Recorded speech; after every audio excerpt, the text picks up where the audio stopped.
Selamat malam rekan-rekan. Asik, kita ketemu lagi ya. Mudah-mudahan semuanya dalam keadaan sehat dan semangat selalu. Ini penting sekali. Oke, jadi malam ini kita berdiskusi dan sharing tentang bagaimana cara kita mencegah dan menangani dampak jangka panjangnya ya setelah sembuh dari COVID.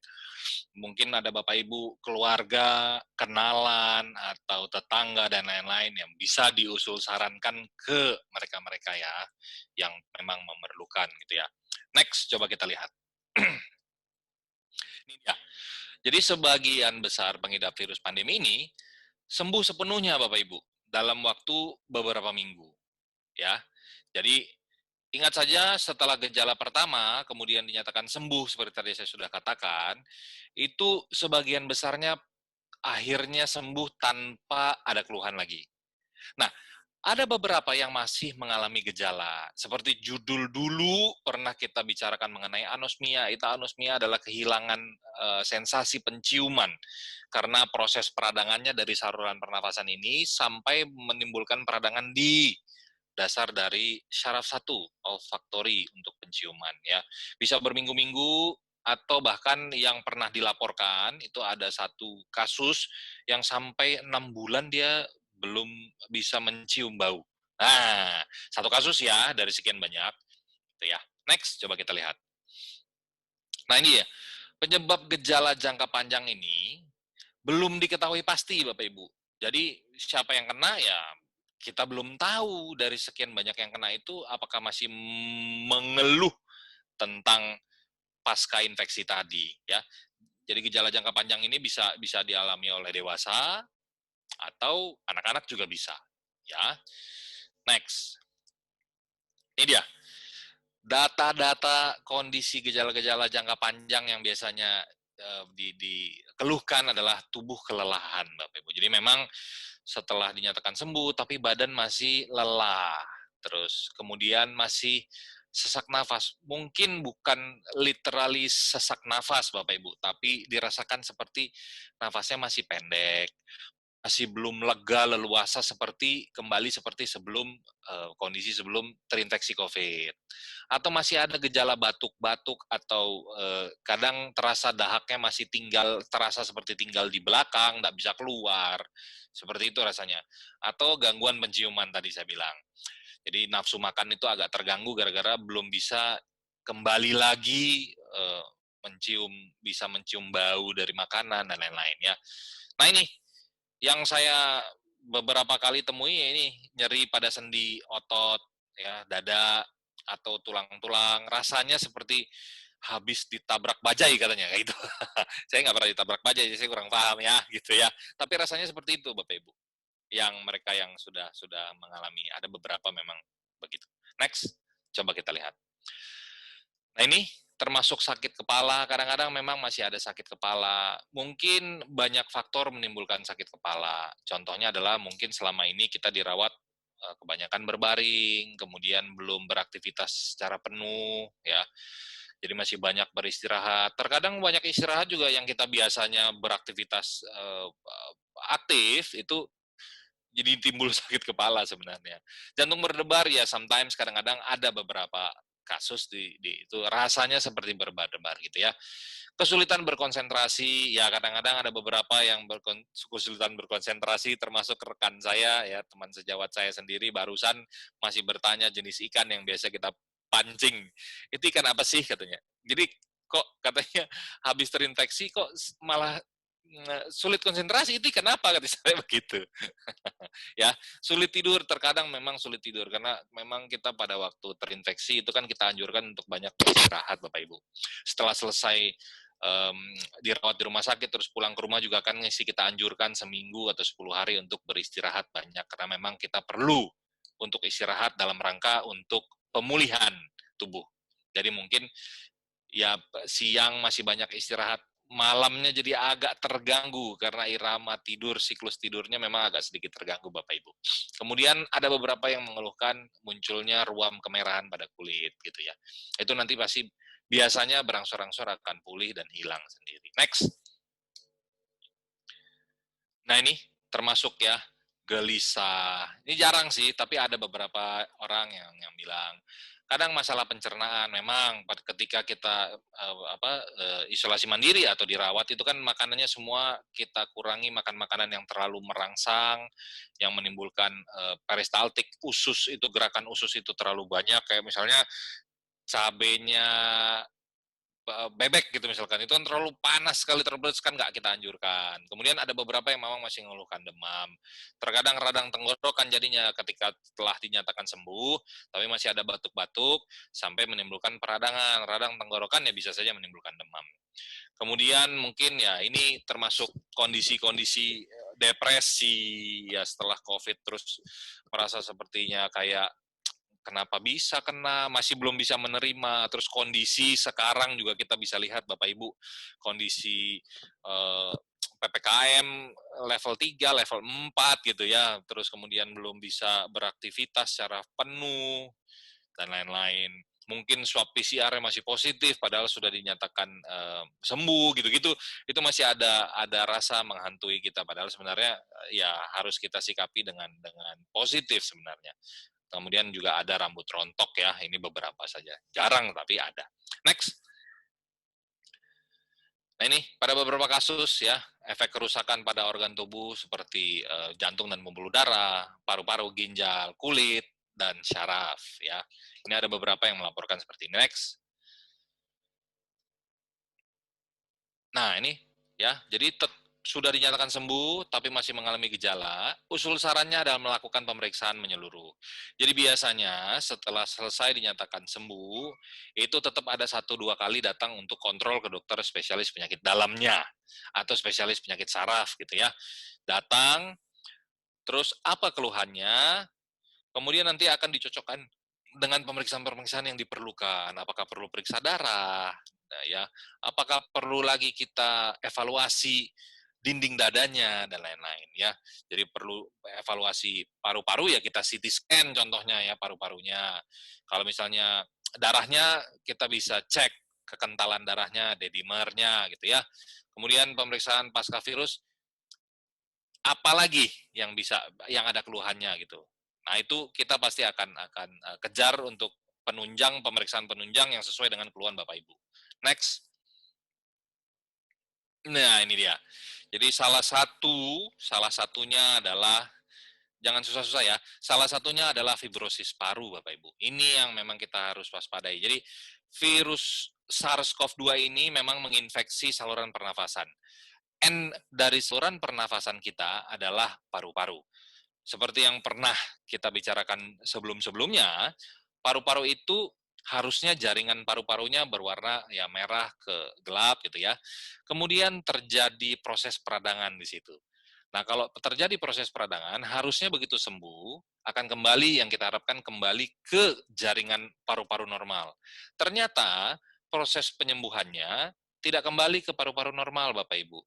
Jadi dia berganti menjadi jaringan keloid, jaringan parut. Kalau Bapak Ibu pernah lihat di kulit tangan gitu ya, kan ini jaringan kulitnya, begitu tersayat pisau, terus setelah itu penyembuhan jadi keloid. Nah, di paru-paru seperti itu. Nah, apakah itu sama dengan jaringan dasar paru? Tidak. Jadi kemampuan paru akan menurun, berkurang, Bapak Ibu. Jadi kerusakan paru ini tidak dapat disembuhkan dan bisa berdampak munculnya berbagai gejala. Contohnya ya napasnya jadi lebih pendek, termasuk batuk dan sesak napas. Bahkan tidak jarang butuh suplementari oksigen tambahan. Contohnya seperti itu. Hanya saja tidak semua terjadi seperti ini. Gitu ya. Next. Yang kedua adalah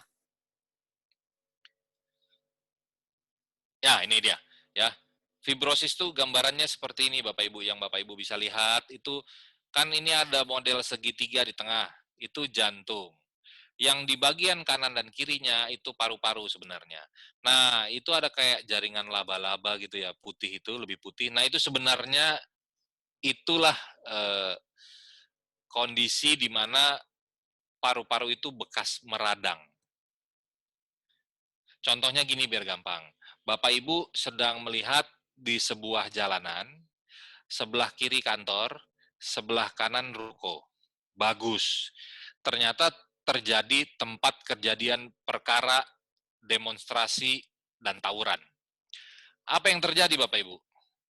Yang sebelah kiri kantor, yang sebelah kanan ruko. Hancur, terlempar, kayu, besi, kebakaran, dan lain-lain. Nah, itulah tempat kejadian perkara virus COVID itu di paru-paru.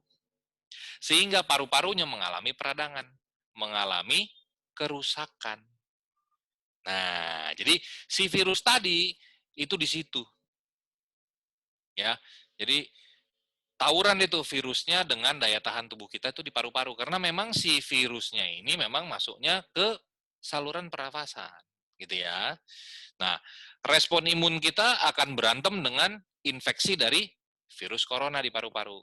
Nah, ketika sembuh, maka si paru-parunya tergantung berapa berat terjadi kerusakannya.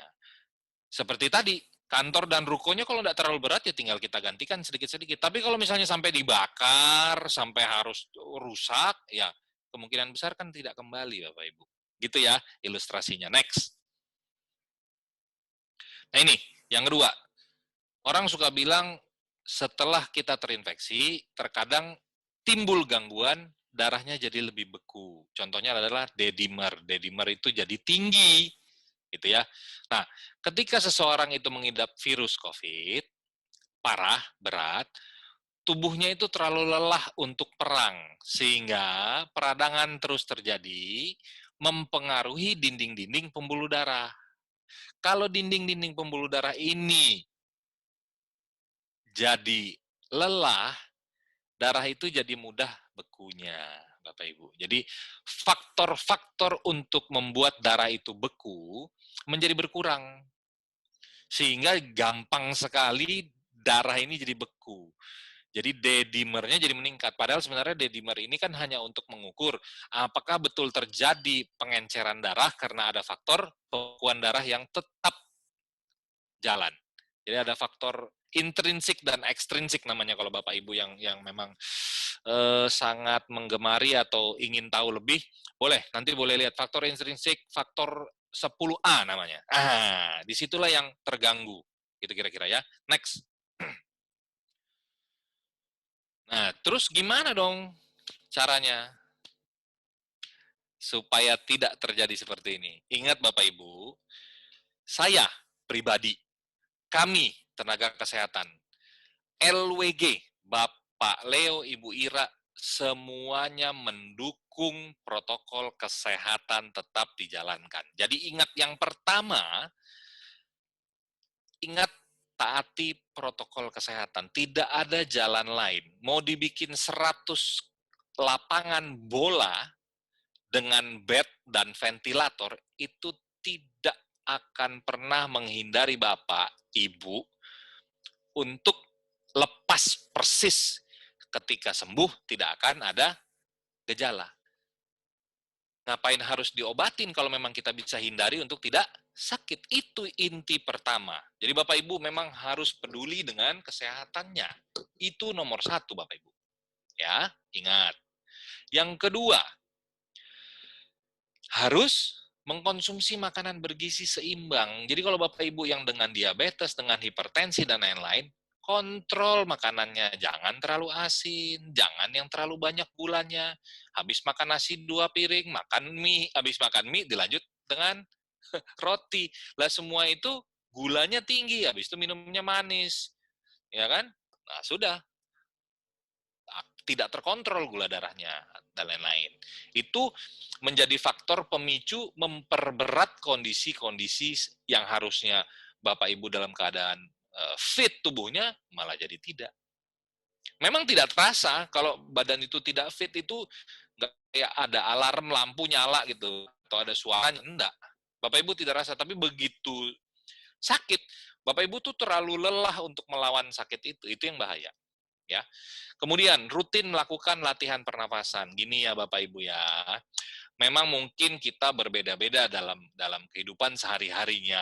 Begitu juga dengan keyakinan gitu ya. Tapi percaya saya, melakukan latihan pernafasan itu penting sekali. Yang memang 20 tahun terakhir, mungkin saya bisa bilang 30-50 tahun terakhir ini, banyak orang yang tidak melakukan lagi latihan pernafasan. Mungkin nenek moyang kita atau kakek nenek kita di atas itu selalu melakukan latihan pernafasan. Bangun tidur, sebelum tidur, ketika siang, mereka tuh selalu melakukan latihan pernafasan. Hanya saja kita, karena gaya hidup, tren, dan kondisi sekarang, lebih mementingkan ya kondisi yang tidak menggunakan lagi sebenarnya latihan pernafasan, padahal sebenarnya perlu. Ya, boleh dicari nanti literaturnya, dibaca bagaimana latihan pernafasan. Apakah penting? Penting sekali, Bapak Ibu. Olahraga teratur seperti berjalan kaki minimal. Kalau boleh ya dengan lari atau jalan cepat. Dan itu harus meningkat dari hari ke hari. Jalan-jalan aja gitu. Enggak seperti itu. Bapak Ibu, ini namanya olah fisik. Ya, berolahraga itu mengolah fisik Bapak Ibu menjadi lebih kuat, lebih tangguh, lebih tahan. Itu pasti ada efeknya untuk melawan penyakit dan lain-lain. Serta untuk mengembalikan Bapak Ibu menjadi lebih vital, lebih sehat, lebih fit. Ya, harus olahraga. Yang, ya dok saya selama ini nggak pernah olahraga, well, cari. Bukan ngunyah ya Bapak Ibu ya, ngunyah bukan salah satu bagian dari olahraga.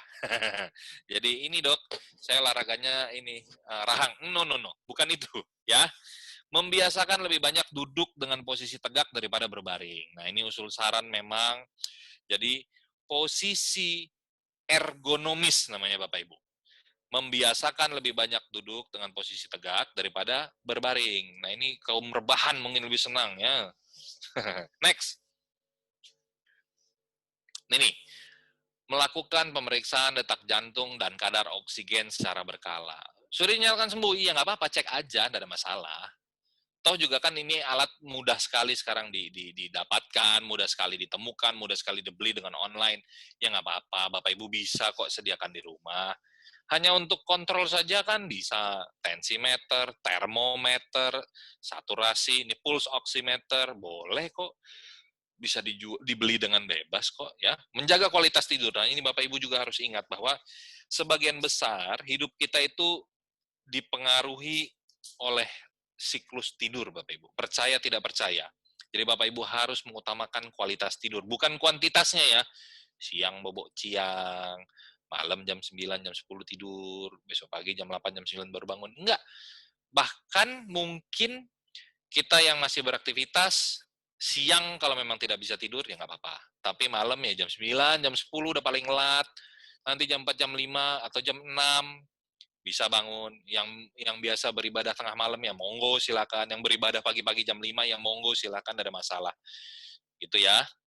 Jadi bisa. Bukan nggak bisa, pasti bisa.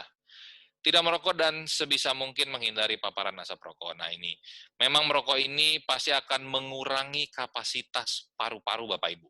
Jelas, jelas. Kapasitas paru akan turun.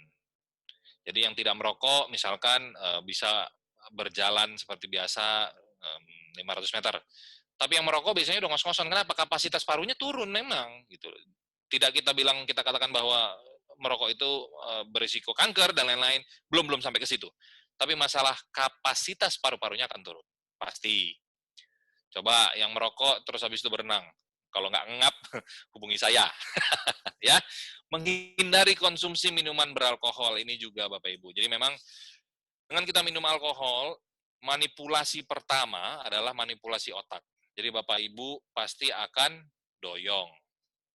Kedua, tidak bisa berpikiran praktis. Pasti. Ketiga, jangka panjangnya adalah alkohol itu akan dinetralisir oleh liver kita, Bapak Ibu. Dalam jangka waktu panjang, liver kita capek, akhirnya bisa merusak liver. Gitu ya. Bukan ginjalnya. Ginjalnya malah bagus, dia mengeluarkan cairan. Tapi supaya bisa dikeluarkan oleh ginjal, dia harus dinetralisir oleh liver. Kasihan livernya. Ya, menjaga imunitas tubuh. Jadi apapun yang Bapak lakukan dari tadi itu, Ibu lakukan dari tadi yang sudah dianjurkan, itu semata-mata untuk menjaga imunitas tubuh. Buat yang tidak melaksanakan, buat yang tidak mengerjakan, ya, menjaga imunitas tubuhnya dengan baik, someday kalau terkena infeksi, baik COVID maupun tidak, itu jauh lebih berat efeknya. Nah, apalagi sekarang dalam kondisi pandemi. Kondisi berat. Seluruh dunia sama. Jadi kalau misalnya daya tahan tubuh kita tidak baik, ya siap-siap pasti akan paling tidak bergejala sedang ke arah berat. Ya. Kemudian, adakah peran antioksidan untuk menjaga imunitas? Ada, Bapak Ibu. Jadi free radikal ini di dalam tubuh kita biasanya gentayangan, terbang di mana-mana ya di dalam tubuh kita, pembuluh darah dan lain-lain. Nah, itu biasanya menimbulkan kerusakan di level selular. Sel-sel itu yang harusnya bisa untuk perbaikan, jadinya sulit perbaikan, bahkan mungkin jadi mati gitu. Karena nggak bisa regenerasi, nggak bisa pemulihan, gara-gara free radikal ini. Nah, caranya gimana? Dinetralisir dengan memberikan antioksidan. Nah, itu dia.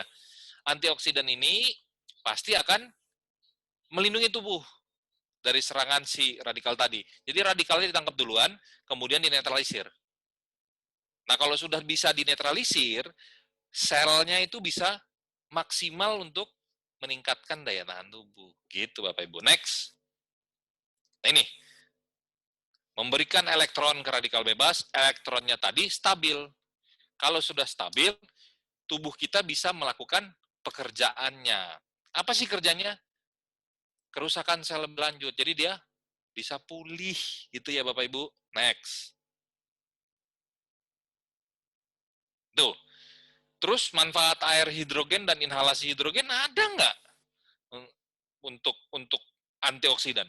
Jadi molekul-molekul hidrogen ini itu membawa antioksidan yang dapat meningkatkan sel-sel yang detoks, yang sedang toksifikasi, yang sedang keracunan karena radikal bebas tadi. Nah, jadi kalau dia lagi keracunan, sel itu akan meradang. Pertama, antioksidan tadi menangkap free radikal bebas tadi dinetralisir. Setelah itu, efek antiinflamasinya itu memperbaiki sel-sel yang tadi meradang gara-gara si radikal bebas. Hidrasi sel, jelas. Dia akan mengembalikan kekuatan cairannya di dalam sel. Jadi 60-70% tubuh kita ini terdiri dari air.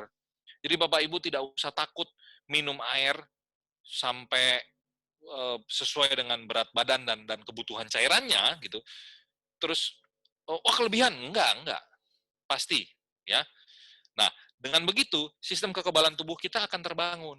Kalau yang sedang rusak akan tergantikan, diperbaiki ya. Next. Terus manfaatnya apa dong?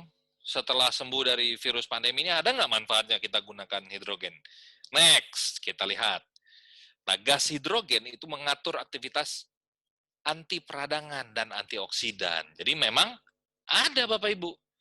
Karena proses tadi yang dialami oleh tubuh yang kita sudah cerita dari tadi adalah proses peradangan, inflamasi, sehingga harus kita berikan antinya supaya bisa setidaknya diatasi, bisa diredakan, bahkan bisa dihilangkan prosesnya, proses peradangan tadi yang akan merugikan gitu ya. Next. Ini. Ini yang sebelah kiri gambar paru-paru normal. Yang tengah gambar paru-paru perokok. Yang sebelah kanan gambar paru-paru COVID. Coba lihat bandingannya. Putih semua itu yang jadi Bapak Ibu bilang, "Weh, paru-parunya putih itu yang kanan tuh COVID tuh." Nah, itu sementara dalam proses tawuran Bapak Ibu. Ketika sembuh, prosesnya seperti tadi, yang ada kawat-kawatnya gitu. Nah, itu memang proses fibrosis, kerusakan paru. Nah, kita nggak mau jatuh sampai di situ, karena itu tidak akan pernah bisa kembali. Gitu ya. Nah, air hidrogen ini memiliki manfaat anti peradangan dan antioksidan untuk pemulihan paru-paru. Ya, jadi paru-paru tadi bisa dikurangi cedera jaringannya, serta bisa mengembalikan sistem pertahanan tubuh. Nah, tuh air hidrogen. Diminum kek, dihirup kek, efek antiinflamasi dan antioksidannya tinggi. Ya, next. Itu. Jadi meningkatkan fungsi paru-paru, ya bukan hanya Bapak Ibu duduk, diem, disedot gitu aja, tapi Bapak Ibu juga harus atur aktivitas fisiknya sehingga selain diperbaiki proses peradangannya dilemahkan dan diatasi, Bapak Ibu harus mengembalikan kapasitas paru-paru sehingga harus memang olah tubuh, olahraga. Ya, next. Inhalasi hidrogen menghambat respon peradangan. Diakibatkan karena apa? Stres. Ternyata stres juga menimbulkan proses peradangan yang Bapak Ibu tidak sadarin. Bukannya stres sampai demam, bukan. Tapi stres itu menimbulkan gangguan di level selular, sel-sel, ya, yang dalam jangka waktu lama bisa jadi kegagalan organ, fungsi organ. Awalnya sepele Bapak Ibu, tapi ternyata itu gunanya kita harus manajemen stres. Dari beberapa kali kita Zoom terakhir ini, stres harus bisa dikontrol. Berpikiran positif, nggak usah pusing, apalagi gibah, lambe turah ya di bawah ya, nggak usah. Udah, pikiran positif, pikiran mau sehat. Itu yang paling penting ya. Next, hidrogen memiliki efek kardioprotektif. Jadi dia melindungi jantung. Jadi jantung ini memang terdiri dari otot-otot Bapak Ibu yang tiap hari, tiap detiknya itu pompa darah ke seluruh tubuh. Jadi kalau misalkan dia ada kondisi-kondisi di mana kekurangan oksigen, maka dia akan mengalami infark. Nah, itu dia. Karena efek kekurangan oksigen di dinding-dinding jantung. Nah, dia hidrogen ini bisa meredakan aritmia. Aritmia itu kalau misalnya dalam 1 menit, Bapak Ibu bisa hitung, detak jantung itu kan jantung akan berdetak 60 hingga 100. Kecuali Bapak Ibu dikejar dogi gitu ya, manjat pagar gitu, itu naik. Atau Bapak Ibu sedang olahraga berat gitu, lari sprint gitu, 100 meter cepat, itu akan naik. Nah, tapi dari 1 detak jantung ke satunya itu pasti reguler. Dep, dep, dep, dep. Itu sudah ada hitungannya. Kalau aritmia, itu dalam 1 menit ada gelombang detak jantung yang tidak sama. Dek, dek, dek, dek, dek, dek, dek, dek, dek, dek, dek. Nah itu kalau kita elektrokardiografi, jaraknya tidak sama, tingginya tidak sama, kemudian ada gap kosongnya, kemudian ada lagi detak jantungnya. Nah itu. Nah biasanya kita bisa um, menentukan derajat keparahan dari situ, kemudian bisa juga kita echo, kita lihat dindingnya, kita lihat ototnya, kita lihat juga bagaimana flow-nya, kita bisa hitung ya. Nah, dengan adanya hidrogen ini, hidrogen membantu meningkatkan fungsi dari jantung, meredakan kondisi di mana terjadi aritmia yang parah. Itu ada di jurnal Medical Gas Research 2017 tuh Bapak Ibu. Next. Nah, hidrogen terbukti dapat membantu pemulihan pasien pandemi. Itu 2020 itu udah dilaporkan. Jadi hidrogen tadi punya efek antioksidan, ya. Antioksidan ini akan menangkap semua free radikal yang terjadi di dalam tubuh kita yang bersebaran di mana-mana itu ditangkap, dinetralisir. Kemudian karena tadi ada free radikal itu yang terbang-terbang di mana-mana itu menimbulkan kematian sel. Nah, dengan adanya hidrogen dia menjadi mengurangi risiko kematian sel.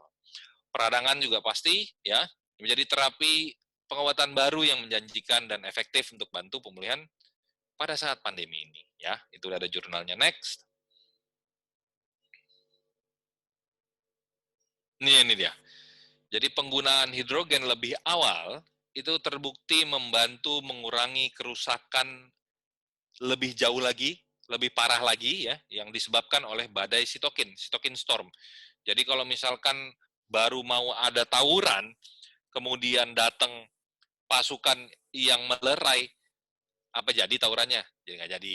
Kalaupun jadi terjadi, baru lempar-lemparan sedikit, nggak jadi badai, gitu kan? Nggak jadi masif demonstrasinya, tawurannya. Nah itu yang harusnya diatasi, gitu ya. Nah itu dia penggunaan hidrogen tadi, mengurangi cedera paru-paru. Next. Nah ini cara kerjanya ya, yang diminum itu masuk ke dalam tubuh, ya nanti dari dalam tubuh ini ke lambung gitu, nanti dari lambung akan diserap jonjot-jonjot usus dan lain-lain, air itu akan ditarik, kemudian masuk ke dalam pembuluh darah, dari pembuluh darah akan didistribusikan ke seluruh tubuh, ya karena molekulnya ringan dan mudah terdistribusi kemana-mana di dalam tubuh kita. Next. Lalu kemudian kalau inhalasi lewat jalan paru-paru. Jadi akan masuk lewat hidung ke saluran nafas, kemudian masuk ke dalam trakea, kemudian nanti akan terbagi paru kanan, paru kiri. Bagian terkecil dari paru-paru kita itu adalah namanya alveoli, kalau masih ingat dulu. Dari alveoli ini terjadi pertukaran gas. Disitulah hidrogen diambil, kemudian akan masuk ke dalam pembuluh darah. Dari pembuluh darah itu kan akan didorong masuk dulu ke dalam jantung. Dari paru-paru kan masuk dulu ke dalam jantung, kemudian dipompakan ke seluruh tubuh.